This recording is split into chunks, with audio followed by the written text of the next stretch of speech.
بيبدأ فيلمنا مع رجل مطافي بينقذ بنت صغيرة من حريق، ولكن وهو نازل الحبل بتاعه بيتقطع بسبب النار وبيقع على الأرض. والوقعة كانت عنيفة جدا لدرجة إنه شاف شريط حياته قدامه، ولكن بعدها قام تاني وكأن مفيش أي حاجة حصلت. راح علشان يطمن على البنت اللي أنقذها، ولكن ولا هي ولا أهلها كانوا بيردوا عليه. استغرب جدا وقتها وبص جنبه لقى ناس ملمومين على جثة، وعرف وقتها إنه مات. بعدها لقى اتنين بيشاوروا له، ده ماك ودي شون، ودول اللي هيكونوا معاه في مراحل المحاكمة بتاعته. رجل المطافي اسمه هونج، وهو ما كانش مستوعب اللي حصل وزعل جدا انه مات من غير ما يشوف امه. بعدها بدأ يسحب في دوامة وهو حزين جدا وعمال يصرخ. بعدها بيلاقي نفسه مع الناس اللي في مراحل الحساب. ده ريم وهو الواصي على هونج وهيكون معاه برضه في مراحل الحساب. بيمد ايده علشان يسلم على هونج، ولكن من الصدمة بتاعت هونج بيتجاهله. بعدها بيدخلوا أول مرحلة ودي مرحلة جبل القتل. ريم بيسأل هونج أنت قتلت حد قبل كده؟ ولكن هونج بيقوله لأ.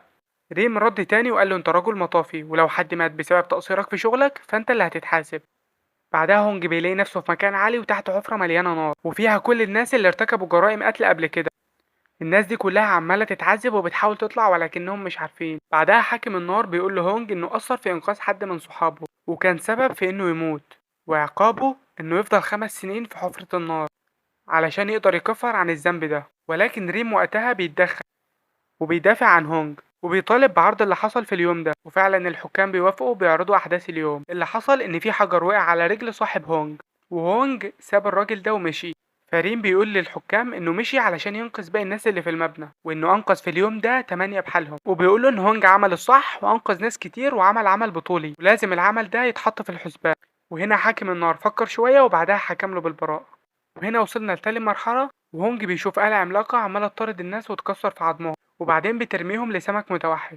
هونج خاف جدا من المنظر. ملكة الماء بتسأله انت ليه ضربت غلية نحل وسببت لاصحابك الأذى؟ هونج وقتها ما بيردش وكان لسه هيقع، ولكن ريم وماك بيشدوه. وشون بتحكي للملكة على انه طيب وبيساعد الحيوانات، زي في مرة انه لقى قطة وكانت هتقع من على مبنى عالي ووقتها قرر يساعدها، وده كان هيتسبب في انه يموت. ده غير انه كان بيساعد امه المريضة ومش مهتم بحياته علشان يساعدها. وقتها الملكة بتفرح جدا علشان القطة بتحكم له بالبراءة. وقتها بيركبوا قارب علشان يروحوا للمرحلة التالتة، لكنهم شافوا مخلوقات غريبة عمالة تهاجمهم. ريم وماك بيطلعوا اسلحتهم علشان يواجهوا المخلوقات دي، وبالفعل قدروا على عدد كبير منهم.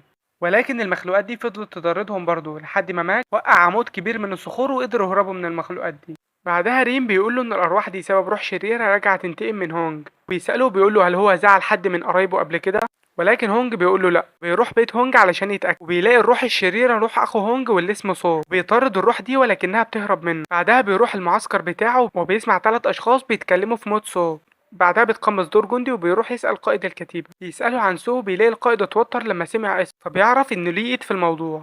نرجع لهونج اللي راح لحاكم الصدق، وبيتهم هونج انه كان بيبعت لامه رسائل كدابه وبيقول لها انه بقى غني وانه عايش حياه مرفهه وان هو كده كداب ولازم يتقطع لسانه. ولكن شون وقتها بتتدخل وبتقول انه عمل كده علشان يطمنها مش اكتر، لانها مريضه وبتتعالج. فهو عمل كده علشان ما تبقاش خايفه عليه وعلشان ما يزودش الحمل عليها، يعني هو عمل كده علشان يساعدها. وقتها حاكم الصدق فكر شويه وبعدها حكم له بالبراءه. وقتها بيعدي من المرحله دي، ولكن بعدها بيعرف ان اخوه مات فبيزعل جدا. بيعرف برضو ان الروح الانتقاميه اللي بتطرده هي دي روح اخوه. بعدها بيروح للمرحله الرابعه ودي للناس اللي مش بيساعدوا الناس التانية، ولكن هونج كان بيساعد عدد كبير من الناس وعلشان كده عدى من المرحله دي بسلام. وفي المرحله الخامسه وهي دي مرحله الخيانه، وبيتحكم لسو فيها بالبراءه لانه ما كانش اي حد قبل كده. نرجع لريم وروح سو الانتقاميه. ريم عرف مكان الروح وراح علشان يطاردها تاني، وعرف كمان يربطها في مبنى، ولكن الروح عرفت تفك نفسها ورجعوا يطاردوا بعض تاني. بعدها ريم بيروح المعسكر تاني وبيعرف ان صوت قتل على ايد حد من صحابه وانه قتله بالغلط وهو كان بيظبط زرار الامان. ولما راح وقال للقائد بتاعه، القائد بتاعه دفن سو علشان ما يعملش اي شوشره لانه كان جايله ترقيه ومرضيش يعرف اي حد وقتها. بعدها ريم اقنع صاحب سو انه يقول لامه عن مكان جثه ابنها، وراح فعلا وحدف لها رساله فيها مكان القبر. ولما فتحها روح سو كانت واقفه وراه. راح لريم وقتها وقرر انه يسامح صديقه. نرجع لهونج واللي راح للمرحله السادسه. في المرحله دي حاكم العنف وبيتهم هونج انه ضرب اخوه لما كان في المرحله الابتدائيه.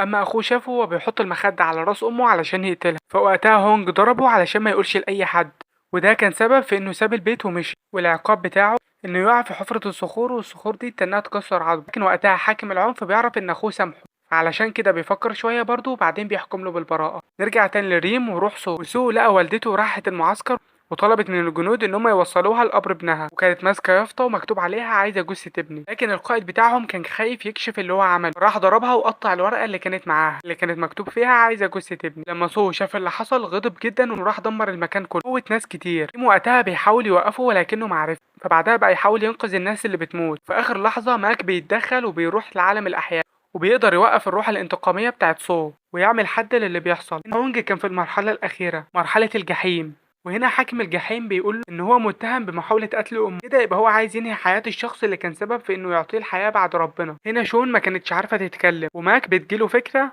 انه يدخل سو لعالم الاحياء بجسم حقيقي عشان يتكلم مع امه ويخليها تسامح هونج، وبيعمل كده فعلا وبيدخل سو لعالم الاحياء بجسم حقيقي وقدر يخليه ان هو يكلم امه، وبيقول لها تسامح هونج على اللي هو عمله. وقتها امه قعدت تعيط وقالت ان هي عارفه ان هو كان عايز يموتها من زمان، وانها سامحته من وقتها اصلا علشان هونج كان بيشتغل وساب تعليمه علشان يصرف عليهم. هنا ام هونج سامحته.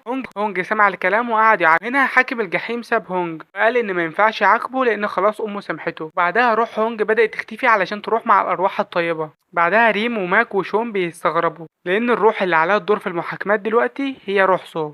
وبكده يبقى الفيلم بتاعنا خلص. ما تنساش تعمل لايك واشتراك وتفعل جرس الاشعارات عشان يوصلك منا كل جديد.